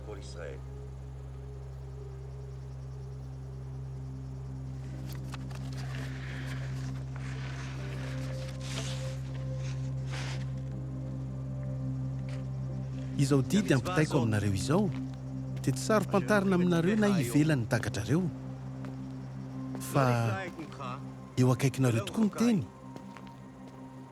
dia eo ambavanareo sy ao amponareo mba harahinareo. Miantso ny tany amanahabakabaka ho anio vavolombelona aminareo, fa ataoko eo anoloanareo ny fiainana sy ny fahafatesana ary ny fitahiana sy ny ozona.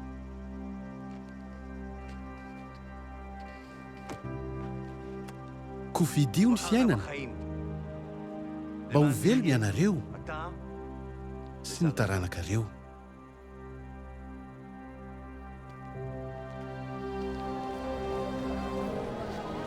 Indro avy ny andro izay anaovako fanekem-pihavanana vaovao amin'ny vahoakan'i Israely sy ny vahoakan'i Joda. Teny entitra avy amiko Tompo izany. Fa izao ny fanekem-pihavanana ataoko amin'ny vahoakan'i Israely aorian'izany andro izany. Apetraka ao an'eritreriny ny lalànako ary hosoratako ao am-pony, ka ho andremaniny aho ary izy ho vahoakako. Teny entitra avy amiko Tompo izany. Koa 410 izany no isan'ny taranaka rehetra hatramin'ny Abrahama ka hatramin'ny Davida, 410 koa hatramin'ny Davida ka hatramin'ny nahababo ny vahoaka Israelita tany Babilôna ka hatramin'ny Mesia.